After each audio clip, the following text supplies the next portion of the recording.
Assalamualaikum warahmatullahi wabarakatuh. Halo teman-teman, ketemu lagi dengan aku Septi Afriani.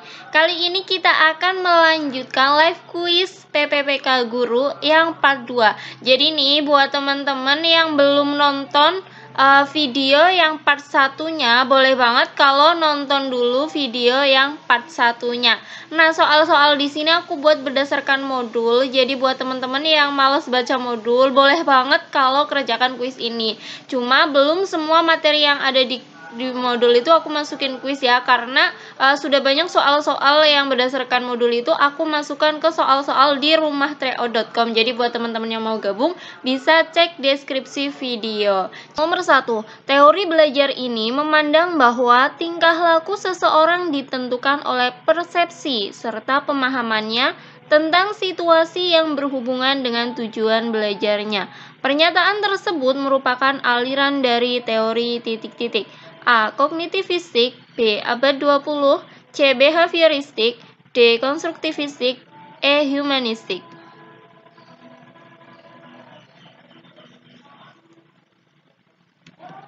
Soal nomor 2. Berikut ini yang tidak termasuk hal yang perlu dilakukan oleh guru dalam fase perencanaan menurut teori belajar Ausubel adalah titik-titik. A. Menetapkan tujuan pembelajaran. B. Mendiagnosis latar belakang pengetahuan peserta didik. C. Menyiapkan media pembelajaran. D. Membuat struktur materi secara hierarkis. E. Memformulasikan advance organizer.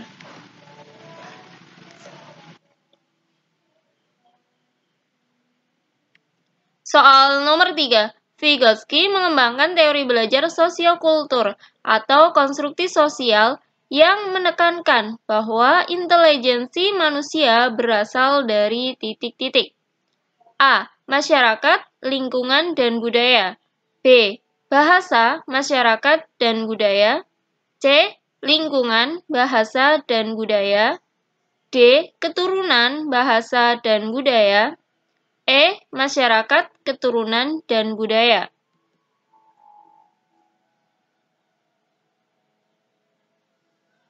Soal nomor 4. Perhatikan peran-peran guru di bawah ini. 1. Membentuk kebiasaan peserta didik. Jangan berharap kebiasaan itu akan terbentuk dengan sendirinya. 2. Berhati-hati jangan sampai membentuk kebiasaan yang nantinya harus diubah, karena mengubah kebiasaan yang telah terbentuk adalah hal yang sangat sulit. 3. Jangan membentuk 2 atau lebih kebiasaan jika satu kebiasaan saja sudah cukup. 4. Bentuklah kebiasaan dengan cara yang sesuai dengan bagaimana kebiasaan itu akan digunakan. Peran-peran tersebut dirumuskan oleh titik-titik. A. Skinner, B. Tondik, C. Watson, D. Edwin Guthrie, E. Ivan Pavlov.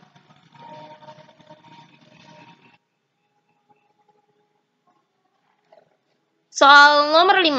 Salah satu contoh pembelajaran behavioristik adalah pembelajaran terprogram.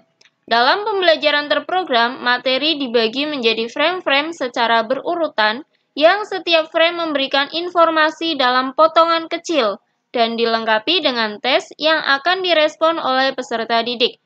Pembelajaran terprogram ini merupakan pengembangan dari prinsip-prinsip pembelajaran titik-titik. A. Operant conditioning Skinner, B. Classical conditioning Pavlov, C. Koneksionisme Tondik, D. Guthrie, E. Watson.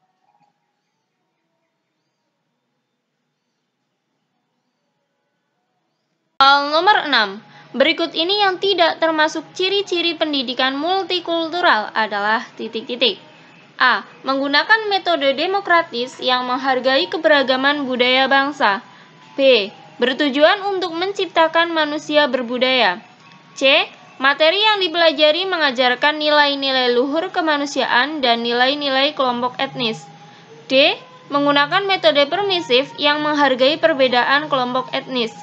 E. Evaluasi ditentukan pada penilaian terhadap tingkah laku anak didik yang meliputi aspek persepsi, apresiasi, dan tindakan terhadap budaya lainnya.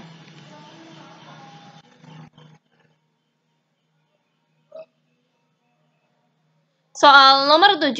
Pak Jojo seorang guru SMA di tempat yang sebagian besar penduduknya adalah penduduk pendatang.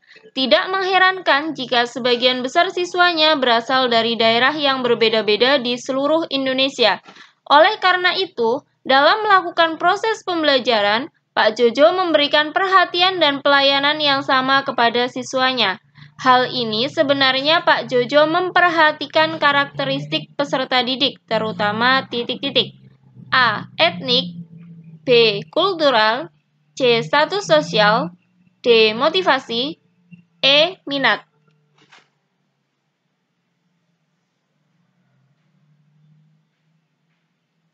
Soal nomor 8. Pada suatu proses pembelajaran di taman kanak-kanak, peserta didik akan dikembangkan aspek motorik halusnya.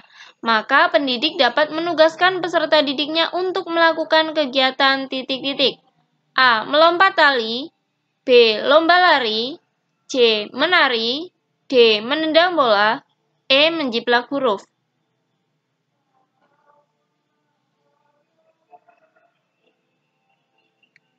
Soal nomor 9.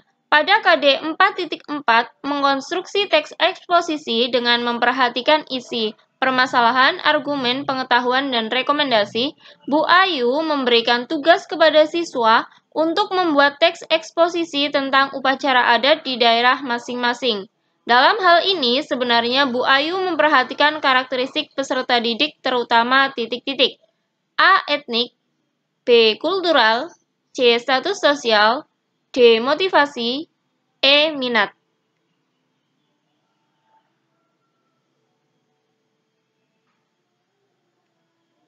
Soal nomor 10. Bu Evi selalu menggunakan berbagai model pembelajaran yang menyenangkan, menantang, dan inovatif dalam kegiatan pembelajaran. Selain itu, ia juga menyampaikan manfaat mempelajari materi yang akan diajarkan, serta menggunakan beragam media pembelajaran. Hal itu ia lakukan agar peserta didiknya memperhatikan dan tertarik terhadap apa yang dibahasnya, serta senang mengikuti pelajarannya, sehingga hasilnya sangat baik. Hal-hal yang dilakukan Bu Evi dilakukan dengan pertimbangan titik-titik. A. Motivasi peserta didik, B. Gaya belajar peserta didik, C. Etnik peserta didik, D. Minat peserta didik, E. Kultural peserta didik.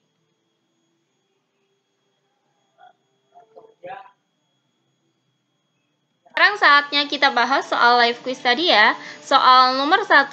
Teori belajar ini memandang bahwa tingkah laku seseorang ditentukan oleh persepsi serta pemahamannya tentang situasi yang berhubungan dengan tujuan belajarnya. Pernyataan tersebut merupakan aliran dari teori titik-titik. Jadi ini adalah kata kuncinya teman-teman, persepsi serta pemahamannya. Kalau kita ingat kata persepsi, kita tuh langsung bayangin kepala nggak sih? Ya, kalau aku sih gitu ya, persepsi langsung ke pemikiran, persepsi gitu ya. Jadi ini mengarah ke struktur kognitifnya seseorang. Jadi jawabannya itu yang A, kognitivistik. Kita nggak boleh terkecoh dari kata ini nih, tujuan belajarnya. Kalau ini biasanya mungkin ada yang mengarah ke behavioristik ya, tapi lebih kuat yang kata kunci yang ini, persepsi. Teman-teman bisa cek lagi modul yang teori belajar, yang bagian teori yang kognitif ya. Soal nomor 2, berikut ini yang tidak termasuk hal yang perlu dilakukan oleh guru dalam fase perencanaan. Menurut teori belajar Ausubel adalah titik-titik. Yang tidak termasuk ya. Yang A, menetapkan tujuan pembelajaran, ini jelas iya. Yang B, mendiagnosis latar belakang pengetahuan peserta didik, juga iya. C. Menyiapkan media pembelajaran, ini nggak termasuk dalam fase perencanaannya yang Ausubel ya teman-teman. Jadi jawabannya yang C. Yang D. Membuat struktur materi secara hierarkis, ini iya. E. Memformulasikan advanced organizer, ini iya. Jadi salah satu teori atau rumusannya yang Ausubel itu kan advanced organizer ya. Udah kita bahas di video yang sebelumnya. Jadi teman-teman bisa cek lagi video yang part 1. Untuk yang materi ini sebenarnya ada di modul, teman-teman bisa sambil buka lagi modulnya ya. Nomor 3. Vygotsky mengembangkan teori belajar sosiokultur atau konstruktif sosial yang menekankan bahwa intelijensi manusia berasal dari titik-titik. Kalau yang video sebelumnya kan soalnya itu tentang Brunner ya. Kalau Brunner itu kan apa sih ya, inti perkembangan kognitif itu dari bahasa. Kalau yang ini sekarang yang Vygotsky. Jadi beda ya. Ini kan tokoh ya. Biasanya tiap tokoh itu agak beda-beda tapi ya intinya mengarah yang sama. Di sini kalau menurut Vygotsky yang apa nih teman-teman? Jawabannya itu adalah yang A, masyarakat, lingkungan, dan budaya. Kita bisa lihat dari ini, sosio, kultur, pasti bakal ada budayanya, ya. Sosio, berarti yang hubungannya dengan masyarakat-masyarakat gitu ya, teman-teman. Ditambahin yang lingkungan. Ini udah ada di modul teori belajar.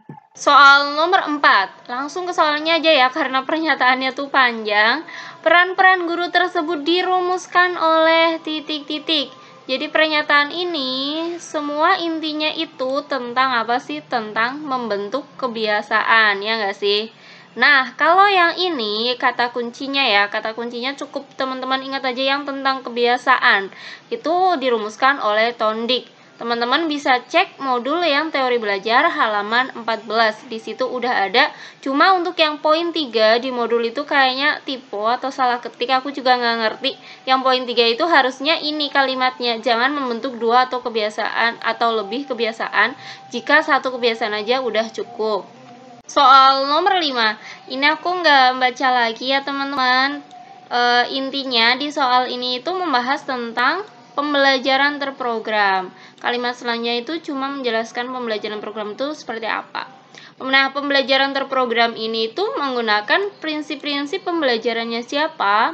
Jawabannya itu yang A, operant conditioning Skinner. Ini teman-teman bisa cek lagi di modul yang teori belajar ya, yang implikasi teori belajar behavioristik. Soal nomor 6, berikut ini yang tidak termasuk ciri-ciri pendidikan multikultural adalah titik-titik. A. Menggunakan metode demokratis yang menghargai keberagaman budaya bangsa. Ini iya ya teman-teman, karena multikultural itu kan beragam budaya ya intinya. Metode demokratis itu ya memberikan kebebasan tapi nggak sepenuhnya bebas, nggak mutlak. Jadi guru itu masih membimbing. Guru itu bisa menempatkan dirinya kadang di belakang, di tengah, atau memberi contoh di depan.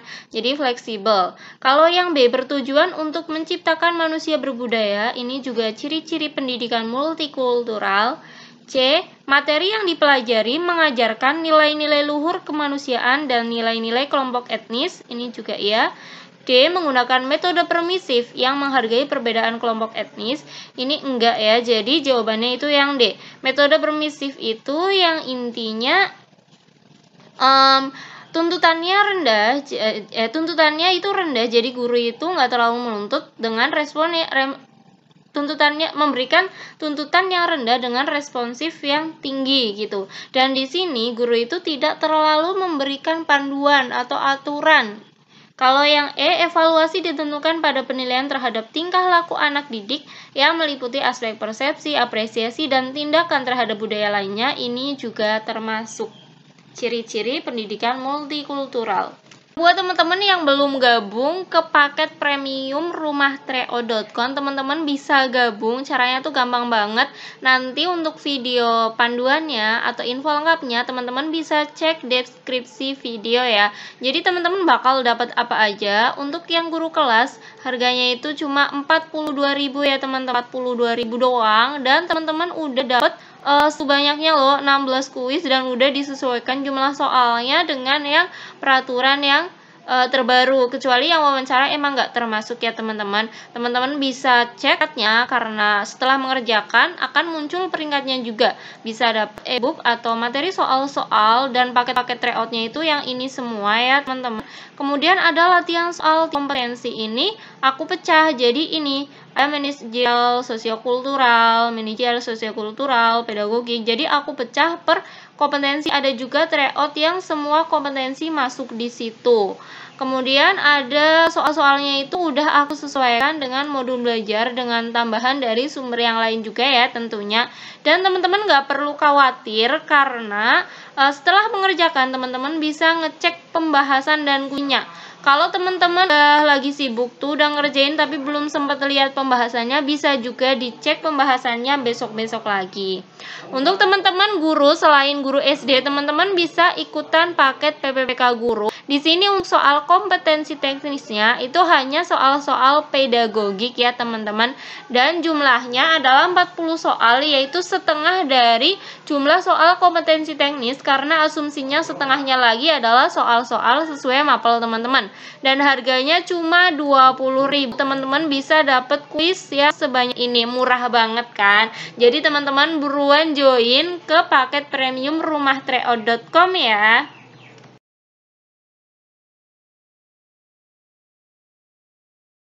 Soal nomor 7. Pak Jojo seorang guru SMA di tempat yang sebagian besar penduduknya adalah penduduk pendatang. Tidak mengherankan jika sebagian besar siswanya berasal dari daerah yang berbeda-beda di seluruh Indonesia. Oleh karena itu, dalam melakukan proses pembelajaran, Pak Jojo memberikan perhatian dan pelayanan yang sama kepada siswanya. Hal ini sebenarnya Pak Jojo memperhatikan karakteristik peserta didik, terutama titik-titik. Nah, di sini teman-teman itu kan disebutkan intinya siswanya dari daerah yang berbeda, tapi Pak Jojo tetap memperhatikan dan pelayanan sama gitu. Kira-kira jawabannya yang mana nih teman-teman? Ya, betul. Jawaban itu yang A, etnik. Jadi bukan kultural. Kultural itu kan budaya ya. Kalau etnik itu kan sekelompok manusia yang dia mengidentifikasi menjadi kelompok yang sama, biasanya berdasarkan garis keturunannya gitu kan. Kalau kultural itu kan budaya hasil cipta karsa rasa dari akal budi manusia. Intinya hasilnya yang wujud, nggak mesti wujud sih ya. Intinya hasil dari pikiran itulah ya manusia, hasil atau kalau etnik itu lebih ke suku bangsa. Nah, kalau di soal itu kan nggak disebutkan tentang budayanya atau hasilnya. Misalnya nggak disebutkan lagu-lagu daerah, kayak gitu kan nggak disebutkan. Jadi cuma menyebutkan orangnya dari daerah yang beda, berarti kan ngarahnya ke suku yang beda. Jadi jawabannya yang A, etnik. Soal nomor 8. Pada suatu proses pembelajaran di taman kanak-kanak, peserta didik akan dikembangkan aspek motorik halusnya. Maka pendidik dapat menugaskan peserta didiknya untuk melakukan kegiatan titik-titik. Yang menggunakan motorik halus itu yang mana nih teman-teman? Bedanya apa sih kalau motorik halus dan motorik kasar? Kalau motorik kasar itu yang intinya gerakan tubuh yang menggunakan otot-otot besar, atau sebagian besar atau seluruh anggota tubuh. Kalau motorik halus itu gerakan yang menggunakan otot halus atau sebagian anggota tubuh tertentu. Jadi beda ya. Kira-kira kalau yang A, melompat tali, motorik kasar atau halus? Motorik kasar. Jadi ini salah. Yang B, lomba lari, ini juga motorik kasar. Menari ini kan juga motorik kasar, hampir seluruh tubuhnya ikut bergerak. Kalau yang D, menendang bola, ini juga iya ya teman-teman. Yang E, menjiplak huruf, nah ini yang melatih motorik halus. Jadi jawabannya yang E. Soal nomor 9. Pada KD 4.4 mengkonstruksi teks eksposisi dengan perhatikan isi, permasalahan, argumen, pengetahuan, dan rekomendasi, Bu Ayu memberi tugas kepada siswa untuk membuat teks eksposisi tentang upacara adat di daerah masing-masing. Dalam hal ini, sebenarnya Bu Ayu memperhatikan karakteristik peserta didik, terutama titik-titik. Jadi, inti soalnya apa? Inti soalnya itu Bu Ayu ngasih tugas untuk intinya tentang sesuai dengan upacara adat masing-masing. Nah, ini memperhatikan apa? Kalau upacara adat itu kan masuknya ke kebudayaan ya, masuk ke budaya. Jadi jawabannya yang B, bukan yang etnik. Kenapa? Karena di soal itu nggak menyinggung tentang etnik, tentang suku bangsa, misalnya suku Sunda, suku Jawa, dan sebagainya. Soal nomor 10.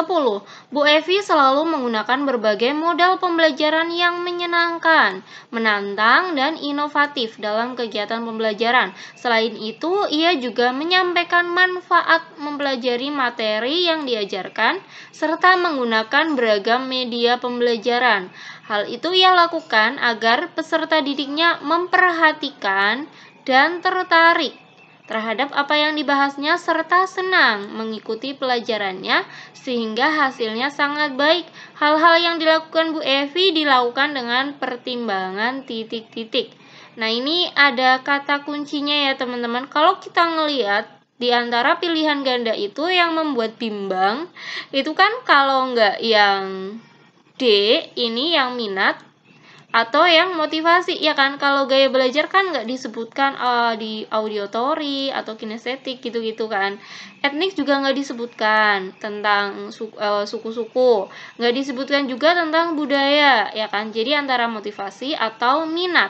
Kalau indikator minat itu meliputi perasaan senang, di sini tadi udah ada ya, biar senang. Ketertarikan, minat itu kan tertarik ya kan, tertarik terhadap sesuatu, tertarik ya. Perhatian, memperhatikan ini dalam belajar. Keterlibatan siswa dalam kegiatan pembelajaran, manfaat dan fungsi mata pelajaran. Di sini juga udah disebutkan manfaatnya ya kan. Nah, kalau keterlibatan itu di sini juga masuk ya, karena kita ngelihat ini nih, model pembelajaran ini menyenangkan, menantang, inovatif. Jadi kan kemungkinan besar siswa itu juga bakal terlibat. Jadi jawabannya itu yang minat, jawabannya yang D. Kalau indikator motivasi atau seseorang itu punya motivasi yang tinggi atau enggak, kita bisa ngelihat dari apa? Dari kualitas keterlibatannya, keterlibatan dalam pembelajaran ya, perasaan dan keterlibatan afektif peserta didik, upaya peserta didik untuk senantiasa memelihara atau menjaga motivasi yang dimiliki. Yang dilakukan guru untuk melakukan atau kegiatan yang intinya guru memperhatikan motivasi gitu ya, atau upaya untuk memotivasi itu apa aja, yaitu bisa menginformasikan pentingnya atau manfaat mempelajari suatu topik, mirip ya dengan yang ini indikator minat. Kemudian menginformasikan tujuan atau kompetensi yang akan dicapai, memberikan humor, menggunakan media pembelajaran. Di sini juga ada media pembelajaran ya.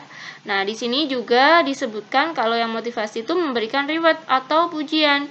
Jadi kalau yang ini diberikan reward atau pujian itu tujuannya biar lebih semangat ya kan. Kalau misal dia benar ya dikasih nilai yang tinggi gitu, atau dikasih hadiah misalnya. Jadi untuk nomor 10 itu lebih mengarah ke minat ya teman-teman, karena kata kuncinya tadi senang, tertarik, perhatian, manfaat pembelajaran.